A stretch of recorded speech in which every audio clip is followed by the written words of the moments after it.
Alors, tout ce qu'on a câblé, c'est ça. Donc c'est pour ça que je mets en fluo, parce que si je vais en récréation, si je vais faire une pause ou si je commence un jour et je finis le lendemain, je sais où je suis rendu dans mon câblage que j'ai mis en fluo. Donc en fait, ce que l'on a fait, Q1, on est passé à KM1 sur la borne 1, 3 et 5. Et ensuite de 2, 4, 6, on est passé par la goulotte, on est remonté au-dessus du relais thermique, ici F1. Ensuite de F1, on a été à ce bornier-là. Donc là, on a 3 bornes. Ici, on va l'appeler XA pour alimentation. Et là, XP, comme je disais tout à l'heure, X pour bornier et P puissance 1, puissance 2, puissance 3. Et là, nous, on viendra ramener notre moteur. Tout ce qui est, on voit en très mix ou en très fin, là, c'est extérieur. Ici, on va retrouver des éléments aussi extérieurs. Alors maintenant, on va procéder au câblage, à l'alimentation de notre transformateur. Le transformateur qui permet de passer de la tension de 400 volts à 24 volts pour alimenter le circuit de commande. Alors ici, comme on est toujours entre phases, on va câbler du conducteur noir. Et là, je pars d'où?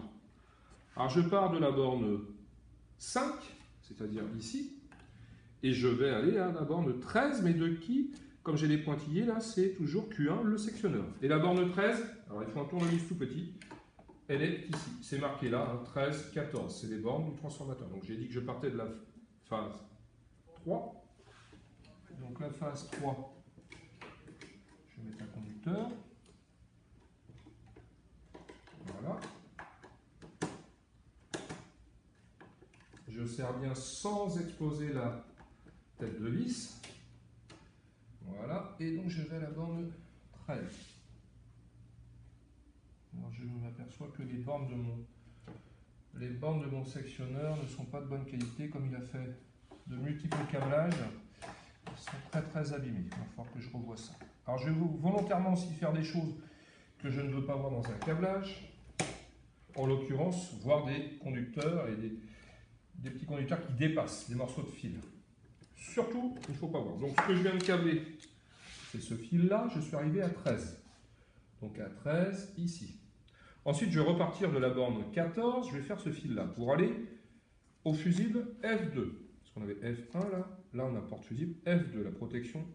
Et donc, c'est ici. Alors là, je vérifie. Ah, ce n'est pas les bons fusibles. Toujours pas, là, ça va être bon, mais ici, j'ai des fusibles noirs. Donc, il faudra que je les change parce que les noirs, c'est du GG. Moi, il faudra que je mette des AM, accompagnement moteur, parce que c'est un transformateur. À chaque mise sous tension, nous avons une pointe d'intensité. Et les fusibles AM, qu'on avait déjà vu dans une précédente vidéo, acceptent les points d'intensité au démarrage. Ou à la pointe d'intensité à la mise sous tension. Donc là, j'ai dit que je pars de 14. Et je vais aller, alors 14, c'est tout en bas. C'est pas évident, donc comme je disais, il faut un petit tournevis.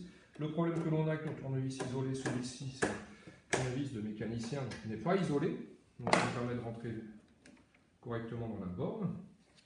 Donc je descends. Hop. Alors là, la borne ne va pas ici.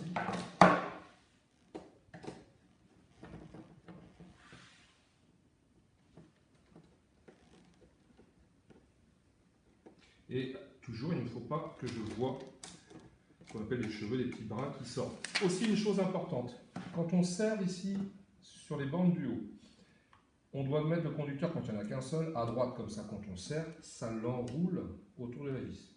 Et puis au niveau esthétique, c'est beaucoup plus beau. Et en bas, par contre, alors ici, je vais vous montrer avec vous. J'ai câblé, j'ai mis mon conducteur là, vous voyez, il y a un décalage. Alors que si je le mets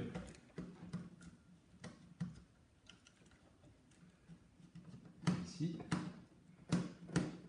on a le même écartement. Volontairement, j'ai laissé les cheveux là, il ne faut surtout pas en avoir. Alors je continue. Donc ici, je vais partir de là, je vais aller jusqu'au transformateur. Alors. Et sur quelle borne? Alors là, j'ai coupé un peu plus, c'est pas bon. Sur quelle borne? Mince. La pince coupante, elle est mal réglée, maintenant ça a dénudé. On fait attention, ici il y a la petite molette, voilà, et ça permet de régler. Voilà,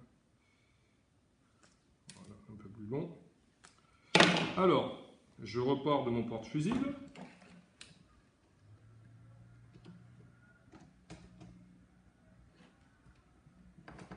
Et je vais aller où? À la borne. Alors, 1 et 2, ça n'existe pas sur le transformateur. En l'occurrence, on va aller sur la borne 0 du transformateur.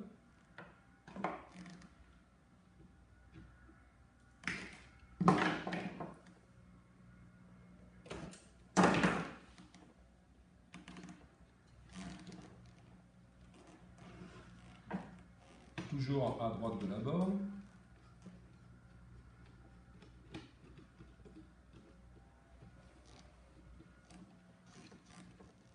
Et toujours dans le bas de la groulotte pour la partie puissance. Alors, je vais câbler celui-ci. Maintenant, je vais câbler cette phase-là, jusqu'à 23. Alors, ici, j'ai un petit souci parce que c'est un sectionneur, un ancien modèle, qui n'a pas de contact 23-24. Alors, ce que je vais faire, pour le préciser, au cas où quelqu'un intervient sur mon câblage, je vais chanter ce contact. Donc, ce qui fait que je vais partir de la phase 2 et je vais aller directement sur le porte-fusible. Donc, je pars bien au-dessus du sectionneur, c'est-à-dire d'ici, pour aller à mon porte-fusible, à la borne à côté de l'autre. Alors, je pars de la phase 2. Alors, je pars d'ici, ça pourrait très bien être sur le bornier d'alimentation, mais moi, pour que ce soit plus court, il faut toujours aller au plus court. Je vais partir de mon sectionneur. Je peux aller, comme en bâtiment, jusqu'à 2 conducteurs par borne. Alors, je vais je m'aperçois qu'il y a mon conducteur à côté.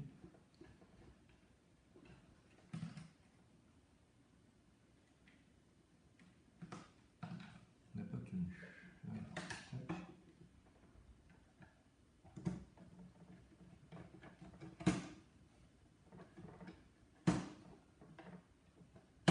Donc, comme je répète, si sur mon sectionneur j'ai bien une borne 23-24, je la câble, mais là en l'occurrence, je vais aller directement au porte-fusible.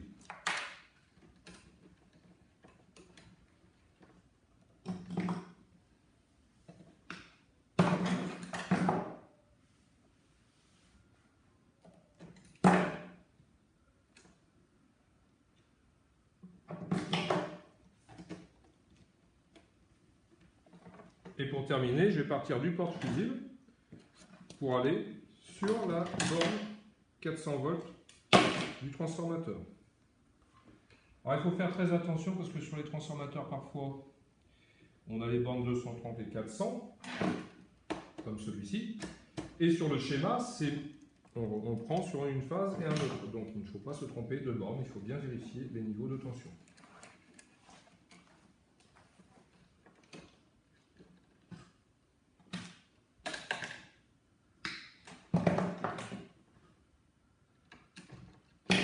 Là, on se branche sur la borne 400.